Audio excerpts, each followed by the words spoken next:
Jax's revenge domain. The moment my 35-year-old boss stood up in front of 40 clients and called me outdated technology that needs upgrading, I knew my 22-year career was either over or about to take a very different turn. The conference room went silent except for a few uncomfortable chuckles. His wife Ashley smirked from the back corner where she had no business being in the first place. Let me back up. My name is Charlie Wilson. I'm 48 years old, and until that day, I thought I had job security. I'd been with Apex Consulting Group for 22 years, worked my way up from junior engineer to senior project manager. Started there right out of college in 2002 when the company had maybe 30 employees. Now we're pushing 200. I'm the guy they called when million-dollar projects were falling apart, the fixer. The one with enough experience to see problems coming 3 months before they happened. I'd saved the company more money over the years than most people make in a lifetime, but apparently that didn't matter anymore. Timothy Bradford had been my boss for 2 years. Fresh out of Wharton Business School, all theories and buzzwords, married to a woman who treated our office like her personal social club. Tim was the type who'd rather reinvent the wheel than listen to someone who'd been building wheels since before he could legally drink. The thing about Tim was that he brought in clients. Big ones. Companies with deep pockets who were impressed by his PowerPoint presentations and fancy charts. The executives loved him because he could talk the talk. Problem was, I was usually the one who had to walk the walk afterward. Ashley Bradford was a whole other story. She'd show up to our office like she worked there, sitting in on meetings, offering opinions about projects she knew nothing about. Tim never said anything to her about boundaries. Matter of fact, he seemed to enjoy having her around, like she was some kind of trophy he could show off. I'd kept my mouth shut about a lot of things over the years. You learn to pick your battles when you've got a mortgage, a daughter in college, and retirement still 17 years away. But watching Ashley treat our workplace like her personal playground while Tim enabled it was getting harder to swallow. The trouble started at Brighton's restaurant during our quarterly client presentation. We were pitching an infrastructure overhaul to Midwest Manufacturing, a $2.8 million project that could set us up for years. This was exactly the kind of work I'd done dozens of times before. Heavy industrial stuff, the backbone that keeps factories running. But Tim decided to make it about digital transformation and cutting-edge solutions. Fancy words for the same basic engineering principles I'd been applying since Clinton was president. He had slides full of buzzwords that sounded impressive but didn't mean much when you had to actually implement them. I sat there watching him promise things that weren't realistic, cloud integration timelines that ignored the fact that their current systems were 15 years old, automation upgrades that required infrastructure they didn't have, the kind of promises that sound great in a conference room but turn into nightmares when you're trying to deliver. When the client asked about implementation timelines, I spoke up. Had to. Based on similar projects, we're looking at 18 months minimum for full integration. You can't rush foundation work without creating bigger problems down the line. I wasn't trying to undermine Tim. I was trying to save us from over-promising and under-delivering. I'd seen companies try to speed through infrastructure changes and blow their budgets by 300%. Seen vendors get fired and sued when projects collapsed because timelines were unrealistic. But Tim's face went red like I'd just told the clients his presentation was garbage. The room got uncomfortable fast. You could feel the tension building. Ashley leaned forward in her chair, watching the whole thing like it was entertainment.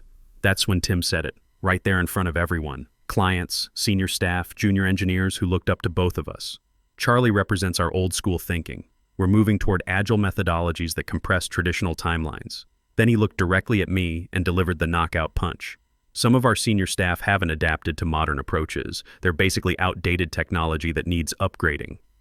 The room went dead quiet. You could hear the air conditioning humming. Ashley actually laughed out loud from her seat in the back, like Tim had just delivered the punchline of the year. A few clients shifted in their chairs, not sure if they should laugh along or pretend they didn't hear it. I sat there feeling like I'd been sucker punched. 22 years of loyalty.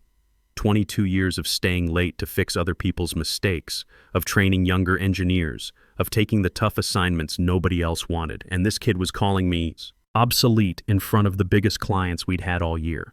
The worst part wasn't even what he said. It was watching the reactions around the room. Some people looked embarrassed for me. Others looked relieved it wasn't them getting humiliated. But nobody said anything. Nobody stood up and pointed out that I'd just given them realistic expectations that could save the project. The meeting wrapped up 20 minutes later with handshakes and promises to follow up. Tim was all smiles, working the room like nothing had happened. Ashley hung on his arm, still smirking every time she looked in my direction. After the meeting, Tim pulled me aside in the hallway. His confidence was back in full force, like he'd just won some kind of victory instead of potentially sabotaging a major client relationship. "Charlie, we need to talk," he said, steering me toward his corner office. I followed him in, and he closed the door.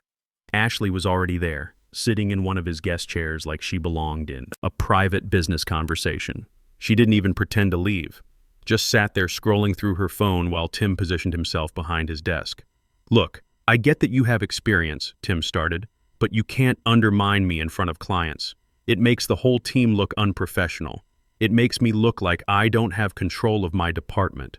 I started to explain that I was just giving realistic timelines, but he held up his hand like a traffic cop. "I don't want explanations. I want solutions. You questioned my judgment in front of our biggest potential client this quarter." Ashley looked up from her phone. "It was pretty awkward," she said, like her opinion mattered in a business discussion. "The clients didn't know what to think. That's when I should have kept my mouth shut, but 22 years of watching this place operate gave me some confidence. The clients appreciated honest timelines. They're not looking to get burned by unrealistic promises." Tim's jaw tightened. "Here's what's going to happen. You're going to send an email to everyone who was in that room. You're going to acknowledge that you spoke out of turn and that you support the project timeline we presented. You're going to make it clear that the team is unified behind our approach." I stared at him. "You want me to apologize for giving accurate project estimates? I want you to apologize for making me look incompetent. I want you to fix the damage you caused to team morale and client confidence." His voice was getting louder, more aggressive. "Send that email by tomorrow morning, or we're going to have a very different conversation about your future here." Ashley smirked again, the same expression she'd worn in the conference room when Tim called me obsolete. Like watching me get dressed down was the highlight of her week. I walked out of that office feeling something I hadn't felt in decades, completely powerless. Not just because of the ultimatum, but because of how the whole thing played out. The disrespect, the threat, having Ashley there like some kind of witness to my humiliation. I went home that night and told my wife Linda everything. Paced around our kitchen while she listened, venting about entitled kids who think experience doesn't matter, about how the business world had changed and not necessarily for the better. "You know what you have to do," she said finally, setting down her coffee cup. "The question is whether you're going to do it. What's that supposed to mean? You've been watching Tim operate for 2 years. You've seen things that didn't add up. You just chose to ignore them because it was easier. She was right, and we both knew it. Maybe it's time to stop ignoring them." I couldn't sleep that night. Kept thinking about Ashley's reaction, about Tim's threat, about sending that email like some kind of beaten dog. But mostly I thought about what Linda said, the things I'd been ignoring, like how Ashley showed up to every client dinner when spouses weren't usually invited, like how she'd gotten a new car in the middle of winter, went from a 4-year-old Honda to a brand new Porsche in the span of a week. When I'd asked her about it at a company barbecue, she'd laughed and said it was a business investment. Business investment. For someone who supposedly worked in marketing for some boutique firm nobody had ever heard of. I didn't send that apology email. Instead, I got to the office early and started paying attention to things I'd been choosing not to see. First thing I noticed was Ashley's new ride in the parking garage. Porsche Macan S, probably 85 grand new. Nice car for someone whose LinkedIn profile was deliberately vague about what she actually did for work. But what really caught my attention was when I overheard Tim on the phone that morning. His office door was cracked, and he was talking about processing the Rodriguez Creative payment. Rodriguez Creative Solutions. That was Ashley's maiden name. I'd heard him mention the company before, but never really thought about it. So I did something I never thought I'd do. That weekend, when the office was empty, I came in and accessed our financial systems, started looking at vendor payments and expense reports. What I found made my blood pressure spike. Rodriguez Creative Solutions had been paid $47,500 in the past 3 months alone for strategic consulting services on projects I managed directly, projects where I'd never seen a single deliverable from any outside marketing firm. Never had a meeting with them, never received any reports or recommendations. I dug deeper. Went back 18 months. $240,000 total paid to Rodriguez Creative for work that, as far as I could tell, never happened. The invoices were professionally formatted, had detailed descriptions of services, but when I cross-referenced them with project timelines, none of it made sense. Then I found the Porsche. Ashley's business investment was being paid for through our company expense account, monthly lease payments of $1,247, categorized as transportation consulting fees and spread across 3 different client budgets. Budgets for projects that had nothing to do with transportation. That's when I realized Tim wasn't just an arrogant boss who'd humiliated me in front of clients. He was stealing from the company, using his position to funnel money to his wife's fake consulting business and pay for her luxury car with client funds. The deeper I dug, the more I found. Ashley's uncle's IT company, $18,000 for systems consultation on projects that used our internal IT staff. Her cousin's graphic design business, $32,000 for marketing materials that our regular design team created. Even her college roommate's social media firm was getting monthly payments for digital strategy work that never materialized. It was a whole family business built on fake invoices and stolen money. And Tim was the inside man making it all happen. By Sunday night, I had printouts of everything. Bank transfers, email authorizations, false invoices, budget modifications that made no sense when you looked at them closely. A paper trail that would make any auditor's head spin. But I needed help. This wasn't about sending a memo to HR. This was federal fraud territory, and I wasn't equipped to handle it alone. Monday morning, I remembered reading an article in the Business Journal about a corporate investigator named Diana Foster who specialized in financial misconduct. She'd exposed embezzlement at 3 major firms in the past 2 years. If anyone could help me navigate this mess professionally, it was her. I called her office from my car during lunch break. Foster Investigations, a professional voice answered. I need to speak with Diana Foster about possible corporate fraud, I said, feeling strange saying those words out loud. Hold, please. 2 minutes later, a woman with a no-nonsense voice came on the line. This is Diana Foster. What's the nature of the alleged fraud? I took a deep breath. I think my boss is embezzling company funds through fake consulting contracts with his wife's business. I have documentation. How much documentation? Bank transfers, invoices, email authorizations, at least $240,000 over 18 months, probably more. There was a pause. Can you meet this afternoon? We met at Riverside Cafe at 3:30. Diana Foster was exactly what I'd expected. Mid-40s, sharp business suit, the kind of person who'd seen every corporate scam twice and wasn't impressed by any of it. She had a leather portfolio and a digital recorder. Before we start, she said, setting the recorder on the table, I need you to understand what you're potentially setting in motion. Corporate fraud investigations are federal matters. If what you're telling me is accurate, people will be arrested, careers will be destroyed, lives will be turned upside down. I thought about Tim calling me obsolete, about Ashley's smirk, about that ultimatum to apologize for doing my job. I understand. Tell me everything. So I did. The whole story. From Tim's arrogance to Ashley's mysterious car upgrade to the fake consulting payments. Diana took notes in precise handwriting, occasionally asking for clarification or additional details. When I finished, she looked up from her notebook. Rodriguez Creative Solutions.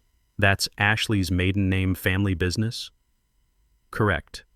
And based on the invoicing patterns, they're billing for work that our internal teams actually performed. Diana nodded. Classic shell game. Create fake vendors, generate false invoices, split payments to avoid detection thresholds. How much total do you estimate? At least $320,000 over 18 months.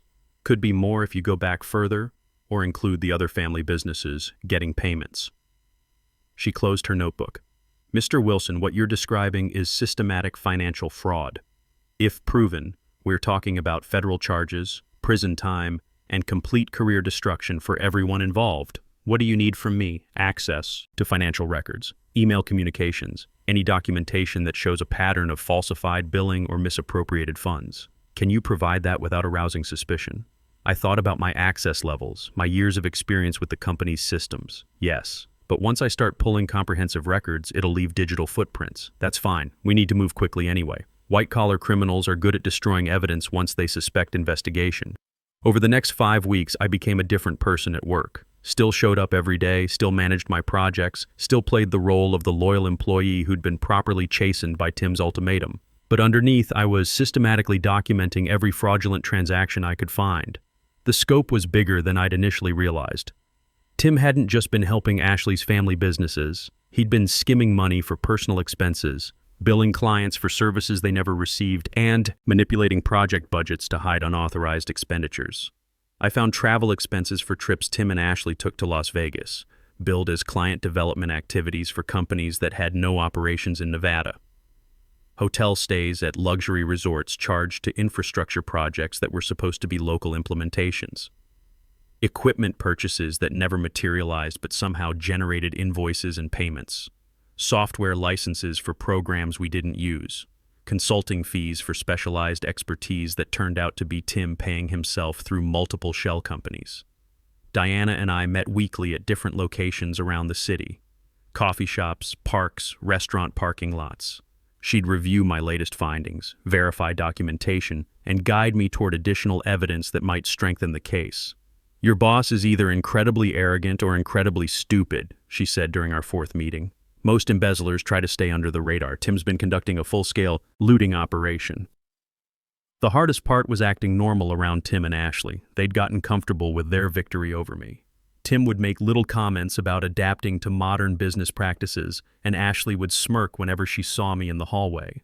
They had no idea I was spending my evenings copying financial records and building a federal case against them. No idea that Diana Foster was working with forensic accountants to trace every fraudulent dollar. No idea that their comfortable little scheme was about to collapse. During week 4 of the investigation, Tim made a mistake that sealed his fate. He authorized a $15,000 payment to Rodriguez Creative for emergency consulting services on the Midwest manufacturing project, the same project where he'd humiliated me in front of clients.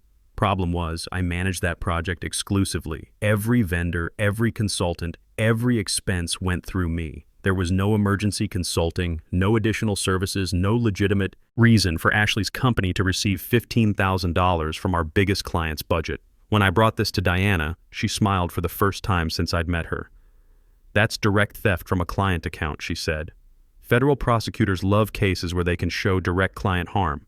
Your boss just graduated from corporate embezzlement to wire fraud." By week 5, Diana had compiled everything into a comprehensive report. Bank records, email evidence, falsified invoices, expense documentation, witness statements from vendors who'd confirmed they never worked with Rodriguez Creative, despite being listed as subcontractors on multiple invoices.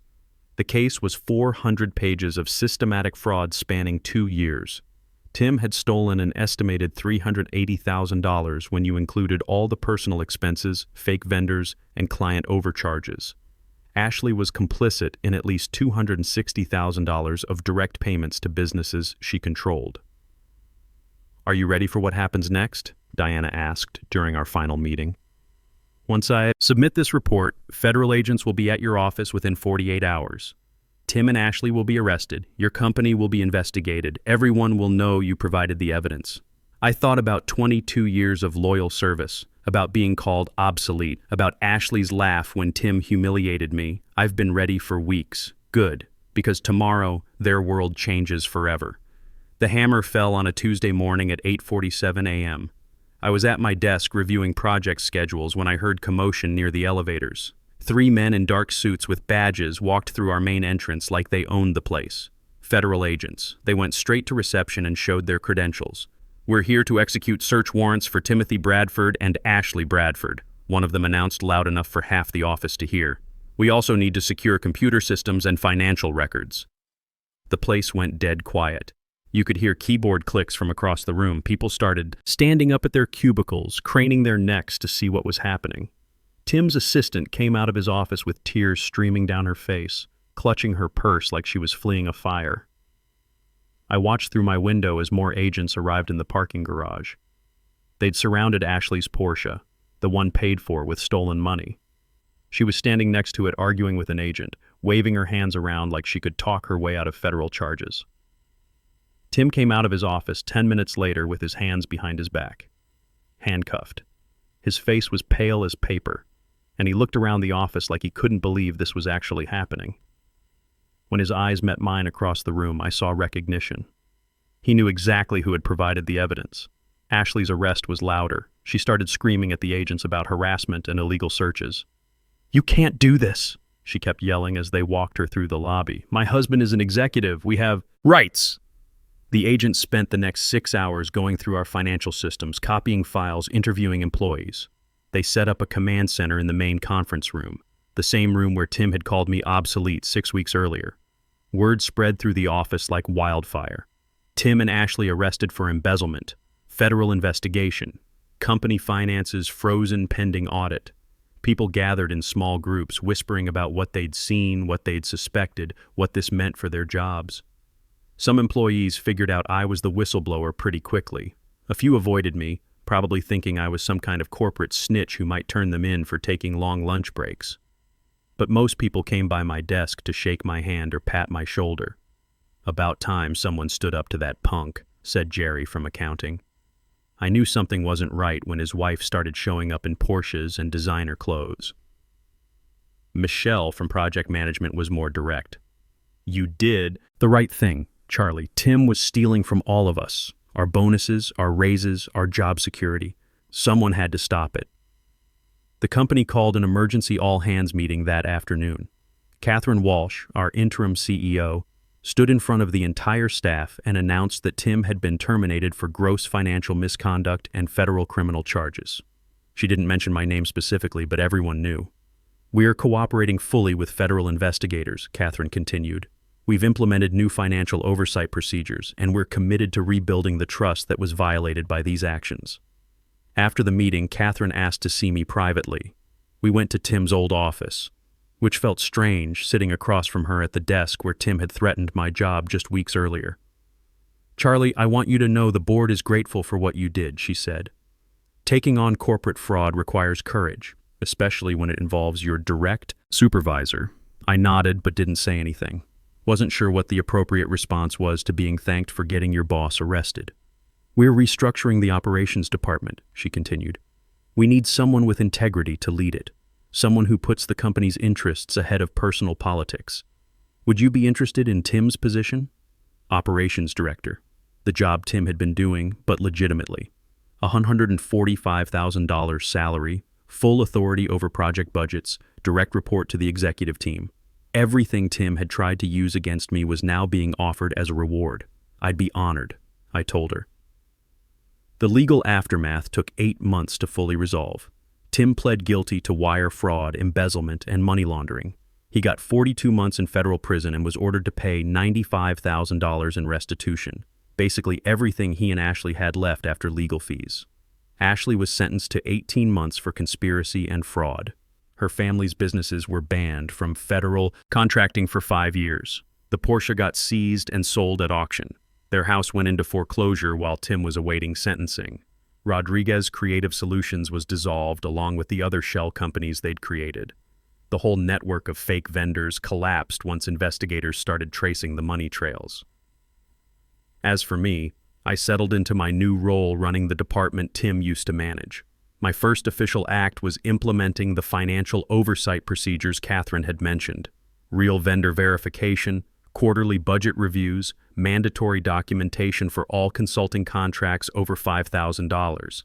My second act was updating our project management protocols to prioritize realistic timelines over impressive presentations.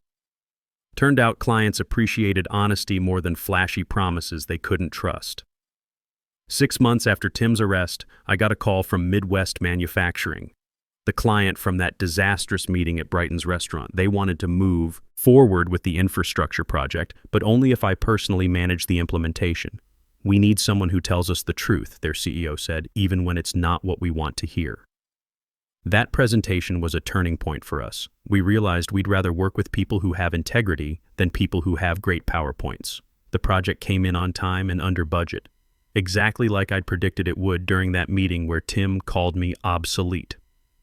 At 48, I learned something important about the business world. Experience and integrity still matter, maybe now more than ever. Tim and Ashley thought they were smarter than everyone else, thought they could game the system because they had youth and confidence. They forgot that people with real experience know how to spot fraud, know how to document evidence, and know how to work with professionals who can bring criminals to justice. Tim thought my 22 years of experience made me outdated technology that needed upgrading. Turns out those 22 years gave me exactly the skills I needed to methodically dismantle his operation and rebuild the department with actual professional standards. The young hotshots can keep their disruption strategies and agile methodologies. I'll stick with results, relationships, and doing business the right way.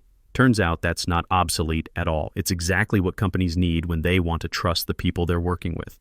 And sometimes, just sometimes, doing the right thing doesn't cost you everything. Sometimes it's the best career move you'll ever make. Here's what I learned. In a world full of shortcuts and young hotshots who think rules don't apply to them, being the guy who does things right isn't outdated. It's exactly what companies are desperately looking for. When the smoke clears and the fraudsters are led away in handcuffs, they'll always need someone with the experience and backbone to rebuild what was broken.